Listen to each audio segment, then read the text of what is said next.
Welcome back to my channel, Sitdowns with a Veteran, and I am currently sitting here with a combat Vietnam vet, Jim Deister, who has a very incredible story to tell of overcoming hardship and moving on in spite of, I can't even call them disabilities. So I will introduce now Jim Deister.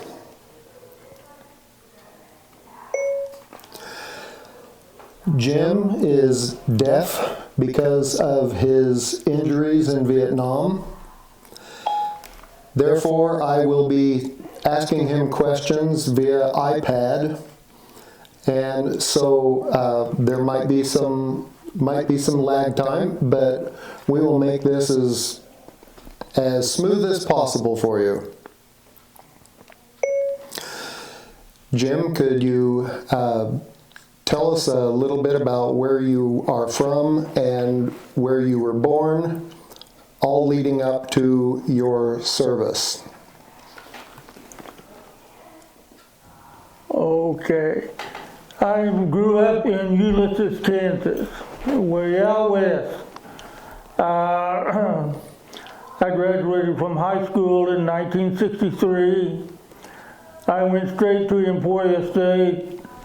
I majored in Party 101, and that didn't work out too well. So I went back to Ulysses. I got a job as an electrical lineman apprentice, and I was working in that job. I married my high school sweetheart in 65, excuse me. And shortly after that, I got my draft notice. My dad had been a ranger in World War II. His brother was wounded at Omaha Beach. His other brother was a prisoner of war in Germany. Oh. There was no way that I was going to dodge the draft. So I went to the Army in 1966, November of 1966. My wife found out that she was pregnant shortly after that, and after my training as a combat engineer, they would not send me to Vietnam until the baby was born, so they made me an acting drill instructor. I got the call that the baby had been born. I went to see the first sergeant, and I said, "Sergeant, I need to take a leave. My wife has had the baby." He said, "That's not an emergency." Could you tell me about boot camp and whether it was easy for you or hard?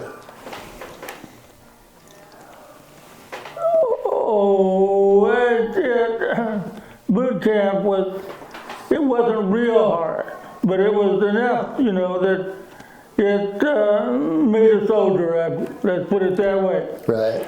I enjoyed it. Like I say, because I had college training, I had to go to OCS orientation during my basic training and AIT training 3 times.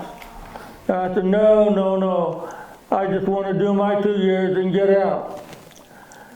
When I was in Vietnam, we had the good experience to work with the 7th Arvin Ranger Battalion.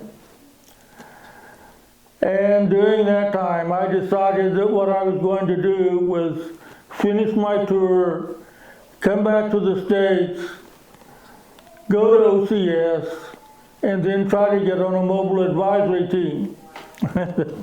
And long story, after I was wounded, my wife told me one time, She said, "You don't know how bad that hurt me. We got you back all shot to hell, and all you could talk about was going back to Vietnam." So, you're still married to the same woman after all these years? Yes, yes.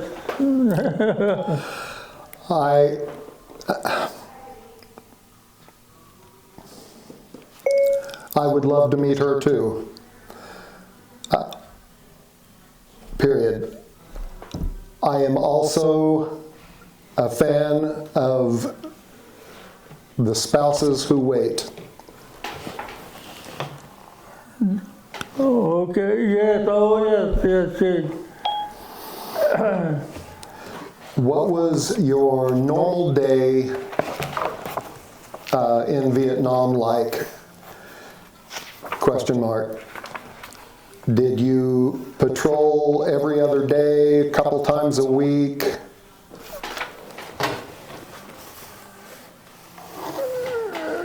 Well, I was trained as a combat engineer. Mm-hmm. And when I got to my squad, one of the guys said, "Oh, you're our new demo man." I said, well, I'd had a little bit of training in demolitions, you know, but I sure didn't feel confident. But I was assigned to a three-man demolition team. And basically we were infantry. Mm-hmm. We went out with different infantry companies.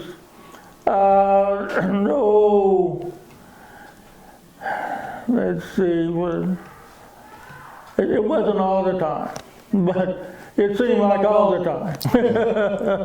I would say at least 3 or 4 times a month. We would go out on 2 or 3 day missions, what they call missions. Okay. Our job was to build fortifications, of course, search for booby traps. If we found booby traps, to take care of them, usually we blew them up. Right. And of course, if we found one that had explosives, then we had to dig those up and destroy those. So, and I enjoyed it. But like I say, it was on the job training mainly. Right. Well, can you explain your bracelet and who is on that? Okay, now I was going to get to that. This bracelet is a KIA bracelet. Mm-hmm. This fellow was my demolition team leader. He's the one that told me, that said, "You're our new demolition man."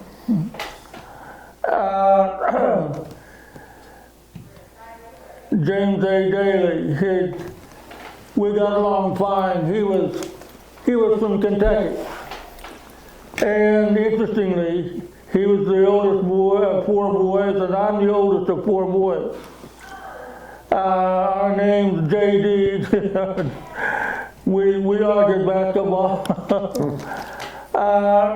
Outside here, you notice the moving wall panel. Mm-hmm.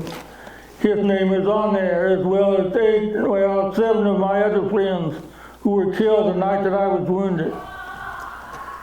That panel came from the moving walls when they gave it to Pittsburgh State University. When they retired the walls, they gave it to Pittsburgh State University for their Vietnam Memorial. Mm-hmm.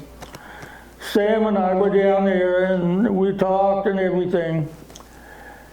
And a couple of years after that, I was looking on their website to see where they would be in Kansas. And there was a comment that John McDevitt, the fellow who started the walls, does not want what happened in Kansas to happen again. Of course, Kansas, my antennas went straight up, you know, that's my state. So I contacted them and I said, "What are you talking about?" And they said, "Well, we gave that to Pittsburgh State University. It's outdoors. Some of the names are starting to fade, you know, da-da-da." Well, the president of the college at that time was a Vietnam veteran. I contacted him, and he said, oh yeah, we're aware of that. We're going to take that down and put up bronze panels, which they have. And Sam and I went back again. Okay. But I said, what are you going to do with the old one? Well, put it in storage, throw it away. I said, do not throw it away. I want panel 31 East. And he said, you'll get it. Well, we actually got 3 panels. Nice. That one, we got Dennis Pugh's panel. Dennis Pugh is the missing in action from Salina. We gave that to St. John's Military School. Of course, they're no longer in existence, Right. but they have a museum. It's in their museum. Okay. And the other panel was Michael Breeding, who a friend of mine I worked with up north was his cousin. And we gave that panel to them. It's in the Clyde VFW. Okay. But that's how I came by that panel. And Jim Daly's name is on there, as well as 7 of my other friends. Now I say friends, I was not with these guys all the time. They were all from the reconnaissance platoon Right. that we were with them when we were overrun. But I wasn't with them every day. Right. But there's some interesting stories with that too. Okay, you've heard Jim mention a man named Sam 2 or 3 times. I'm going to I'm going to have him bring him up at a crucial point in this interview because it's because of that man that Jim is here with us today. So I'm going to stop right there because I don't want to give this away. Could you tell what the day started like leading up to the point where you were injured?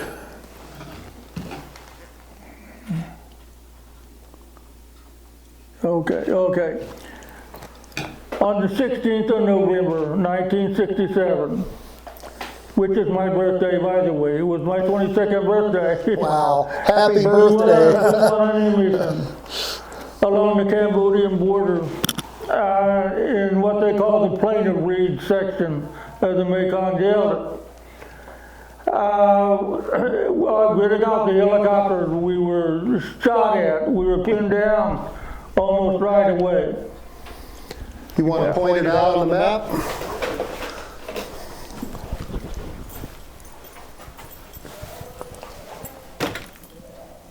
In this particular area.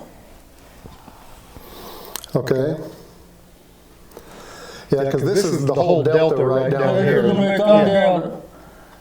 This is Makwa was the Special Forces camp.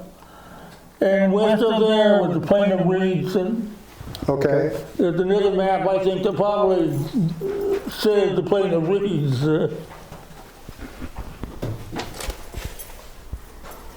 Yeah, Plain of Reeds. Okay. Makwa.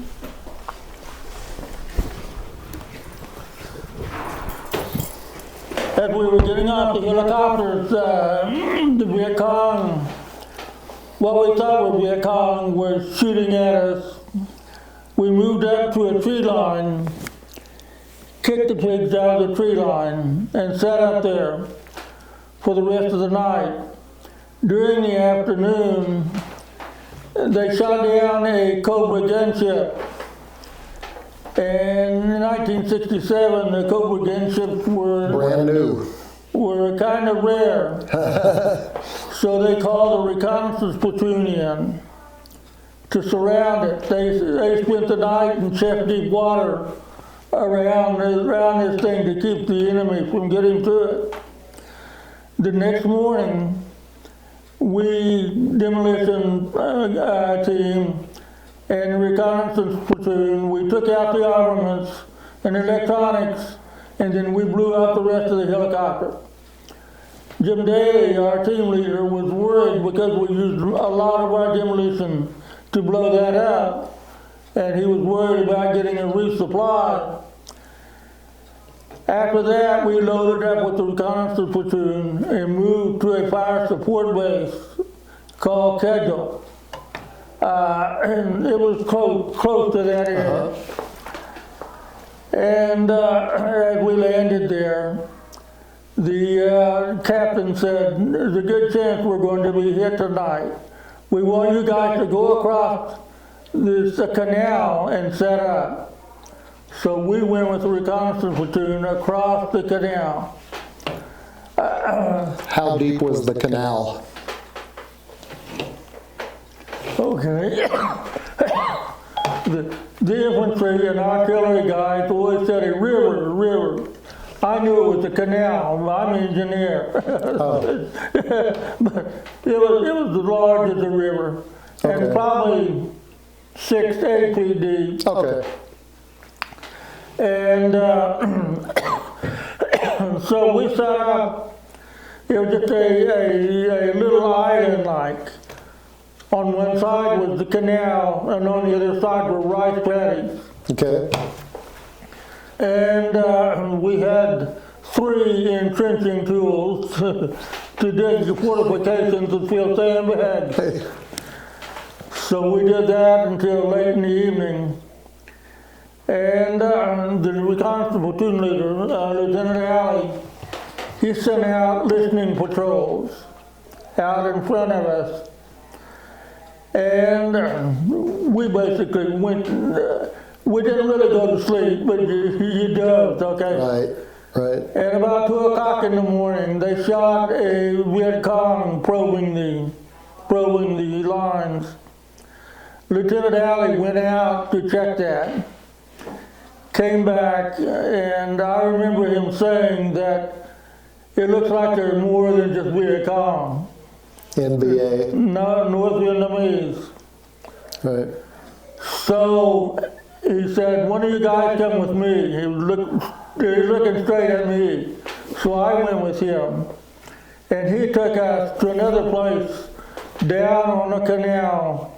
And I don't remember this, but other guys at the reunion, they said, we were across the canal, set up.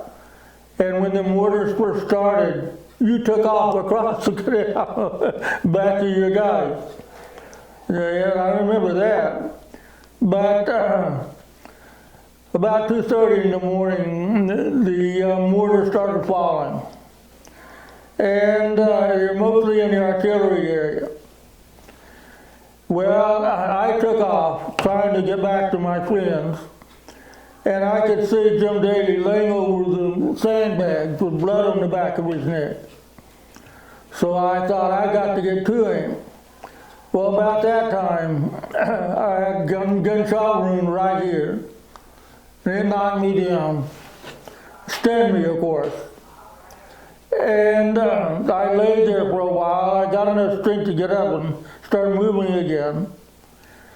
And while I was laying there, the North Vietnamese, the Viet Cong, were running by me, trying to get across the canal to the artillery.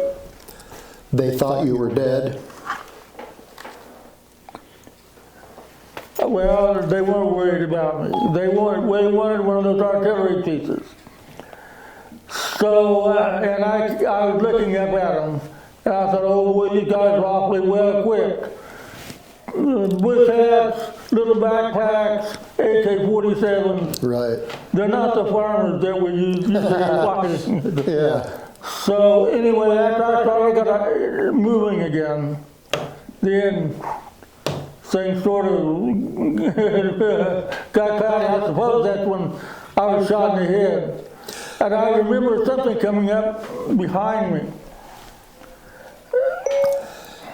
So when you were shot, did you lose most of your memory after that? No. was like watching a slideshow, where you see a slide, then you miss 2 or 3, then you see another slide. Put together, nothing makes sense. Right. Some of the things that I remember were a red-headed fellow. Sam had lost his bush hat, and he was looking through the weeds. I remember that, and then nothing. And the next thing that I really remembered was being in the middle of the canal on some type of flotation device, and they were shooting flares. And I was thinking, turn off the damn lights, they're going to see us. Didn't make any sense at all.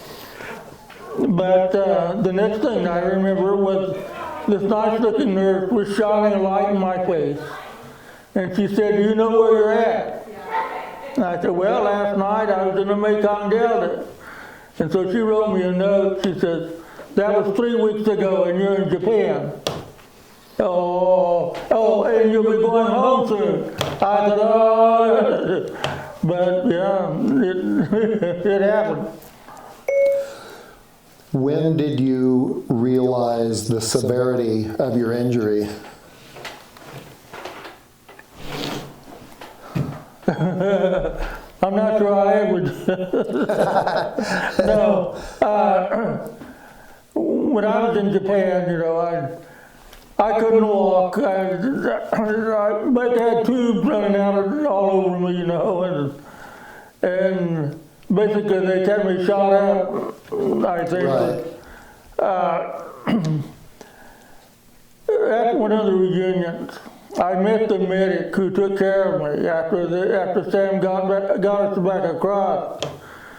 And he said, Jim, when they brought you back across, we thought you were dead. We put you in the pile with the dead guys. Somebody saw you moving, so we moved you over, and we did what we could for you. And basically, they cleaned me up and shot me with morphine. Right. And he said, but when the helicopters came, we put you on with the dead guys. Supposedly, they put me in the body bag. I don't know.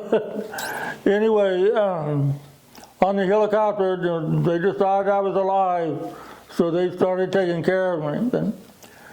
My medical records, when I was at Fitzsimmons Hospital in Denver, that's where I went after being in Japan. And we had to go over to the University of Colorado Medical Center. They gave my dad my records. And of course, by that time I could shuffle along, but not walk. Oh, no, I was in a wheelchair. They pushed me in a wheelchair that time. And so while we were over there waiting for the doctors, he looked through them. And it said that PFC Deister was shot in the head, had a gunshot wound to the head, a gunshot wound to the chest, and right elbow with a 6-inch gaping hole in his head, a 6-inch circumference, gaping hole in his head with brain matter protruding from the wound. A 9mm bullet was taken out of his midbrain. I have a scar that starts right up here and goes all the way down here.